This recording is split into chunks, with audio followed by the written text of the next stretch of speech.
नमः। हरि ओम श्री महागणाधिपतये नमः। श्री महासरस्वत्यै नमः। श्री गुरुभ्यो नमः। हरि ओम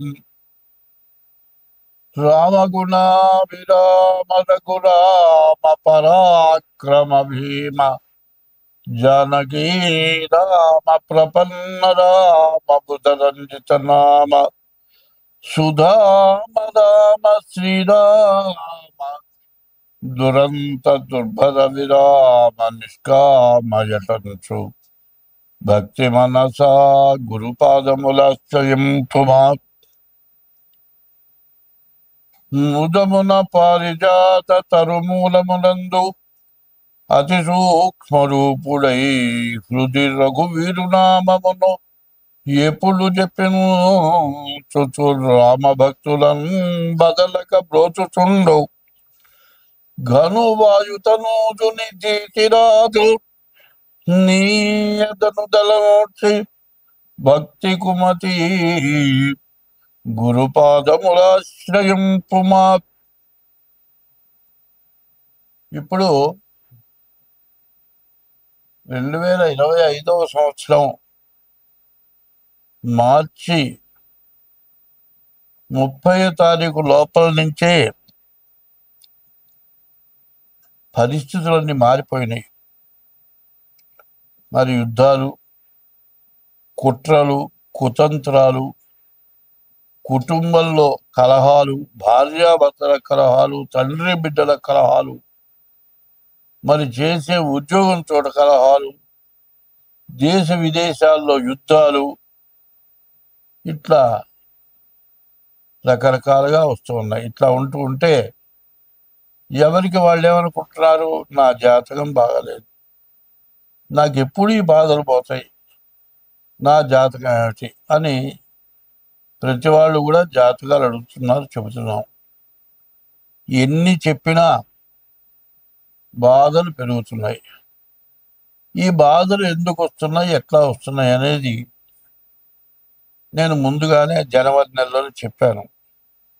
ముందు చాలా ఘోరాతి ఘోరాలు రాబోతున్నాయి. షడ్గ్రహ కూటమి రాబోతోంది. దీనివల్ల చాలా సమస్యలు వస్తాయి. ఈ సంవత్సరం పాపగ్రహాల యొక్క అధికారం ఎక్కువగా ఉన్నది.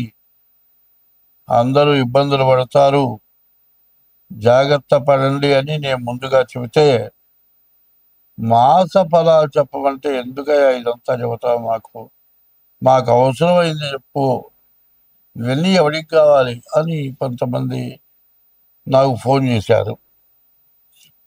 ఇప్పుడు నేను చెప్పేది ఏమిటంటే,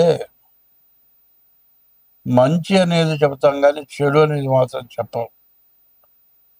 చెడు ఉంటే దాన్ని పోగొట్టుకునే మార్గం చెబుతాం కానీ చెడు వచ్చే మార్గం చెప్పాం. దాన్ని వికటంగా కొంతమంది మాట్లాడారు. సరే, నాకు అనవసరం లేని పంచాంగంలో ఎవరి రాసులు ఎట్లా ఉన్నాయి ఇవి చెప్పాను. ఎన్ని చేసినా, జాతకాలు చూసినా, జాతకాల్లో దానికి తగినటువంటి దోషాల కోసం పూజలు చేసినా కష్టాలు మాత్రం పోవట్లా. ఇది ఎందుకు కష్టాలు వస్తున్నాయి అంటే, ఒక్క ఉదాహరణ చెబుతా. మనకు వచ్చేది నెలకు ఒక 50,000 వస్తుంది అనుకోండి. ఒక నెలలో 2 లక్షల రూపాయలు అప్పు తెచ్చి ఖర్చు పెట్టాం. అప్పుడు ఈ 2 లక్షల రూపాయలు కొన్ని నెలలు తీరిస్తే కానీ సంవత్సరానికి కూడా తీరుస్తామో లేదో అర్థం కాదు. అట్లా ఇబ్బంది పడటం సహజమేగా. అదేవిధంగా విదేశాల్లో యుద్ధాలు వచ్చినాయి. ఆ యుద్ధాలు వచ్చినప్పుడు ఏమైంది, విపరీతమైన ఖర్చు వచ్చింది. అన్ని దేశాలు సహకారం చేసినాయి. అందువల్ల ప్రతి వస్తువు మీద విపరీతమైన రేట్లు పెరిగినాయి. ఈ రేట్లు పెరిగితే అందరికీ అది అవసరం, ఇబ్బంది అయింది. ఇప్పుడు గ్యాస్ పెరుగుతోంది, అట్లాగే పెట్రోల్ పెరుగుతోంది, డీజిల్ పెరుగుతోంది, మరి కరెంటు బండ్లు వచ్చినాయి, కరెంటు కూడా పెరుగుతోంది. ఇది నిత్యావసర వస్తువుల్లో మరి ఏ వస్తువు మన ఇంటికి చేరాలన్నా ఎక్కడ పండిన పంట అక్కడే తింటుంది కదా, ఇంకో చోటికి పోవాలి. అవి రావాలంటే లగేజ్ ఖర్చులు ఉన్నాయి. ఇట్లా ప్రతి వస్తువు పెరిగింది. దీనికి తోడు విపరీతమైన వరదలు 2 నెలల పాటు. ఒక రోజంటూ ఖాళీ లేకుండా, ఒకరోజు ఖాళీ ఉన్నా ఇంకో రోజు బాగా పగలు లేకపోతే రాత్రి, రాత్రి లేకపోతే పగలు, ఈ విధంగా విపరీతమైన వర్షాలు, వరదలు. దీనివల్ల బీభత్సం, అంతా కుళ్ళిపోయి కొన్ని జీవరాశులు నీళ్ళలో పడి చచ్చిపోయి, నదులు పొంగిపోయి, దీనివల్ల రకరకాలైన వ్యాధులు వచ్చి దోమకాటు పెరిగి మరి తిండి వరకే కష్టంగా ఉంది. ఇప్పుడు ప్రైవేట్గా పనిచేసుకునే వాళ్ళు ఉన్నారు, బజార్లో బండి పెట్టి టిఫిన్ బండి వేస్తాడు. ఈ వర్షానికి వేసినా అమ్ముడు పోదు. అమ్ముడు పోతేనే అసలు కూడా జాలదు, మొత్తం అమ్ముడు పోవట్లేదు, మొత్తం దిబ్బలా బారేసుకుంటున్నారు. ఇట్లా కొంత నష్టం జరుగుతుంది కాదండి.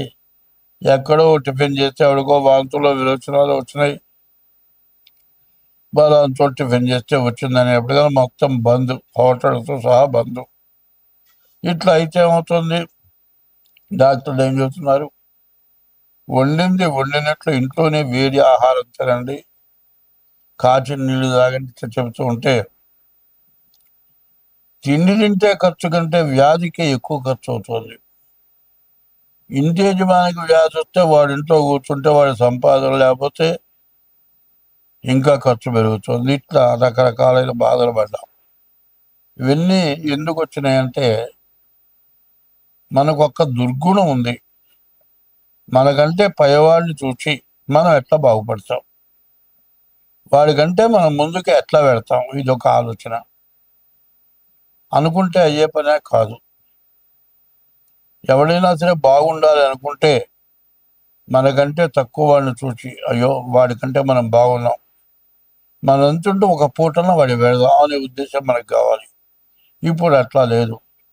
ప్రతి వాడికి మనకంటే ఎక్కువగా ఉన్న వాళ్ళలాగా మనం కావాలి, మనం ఎక్కువ సంపాదించుకోవాలి, బాగా ముందుకెళ్ళాలి. ఇట్లాంటి కోరిక వల్ల అందరూ నష్టపడుతున్నారు. అదే కాదు, ఒక ఉద్యోగి ఉన్నాడు, ఒక పెద్ద ఒక కంపెనీ ఏదో వ్యాపార సంస్థలో పనిచేస్తున్నాడు గుమస్తా. వాడికి నెల జీతం మొత్తం ఇవ్వరు, నెల 15 రోజులు అయిన తర్వాత ఇస్తారు. ఆ నెల 15 రోజులు అయిన తర్వాత కూడా 20 రోజులు ఉచితం ఇస్తారు. పోయిన నెల 15 రోజులు, ఈ నెల 15 రోజులు, 30 రోజులు జీతం ఆపుకుంటాడు. ఇట్లా జీతం ఆపుతూ ఆపుతూ ఆపుతూ ఒక 4 నెలలు, 5 నెలలు, 6 నెలలు జీతం ఆపుతాడు. తీరా జీతం ఇవ్వయా, నీ ఇష్టమైతే 2025 సంవత్సరం అక్టోబర్ నెల ధనస్సు రాశి. ఈ ధనస్సు రాశికి ఏది నాటి శని అయిపోయింది అనుకున్నారు, కానీ శని అయిపోలే. శని వక్రించాడు. మరి 30వ తారీఖు మరి అర్ధాష్టమంలోకి వచ్చాడు శని. ఈ అర్ధాష్టమంలో ఉన్నటువంటి శని వక్రించాడు. మరి ఈ ధనస్సు రాశికి మరి 2 రకాలుగా, కుంభరాశి, ధనస్సు రాశి కూడా బాగా బాగా ఇబ్బందులు పెడతాడు. శనేమో అష్టమానికి వచ్చాడు. మరి ఇది బాగా ఇబ్బందికరంగా ఉంది. కానీ కొంతవరకు రవి, కుజ, బుధులు బాగున్నారు, వ్యాపారం బాగుంటుంది, ఆదాయం బాగుంటుంది, అన్నీ బాగుంటాయి. కానీ వచ్చినట్లు భస్మమే.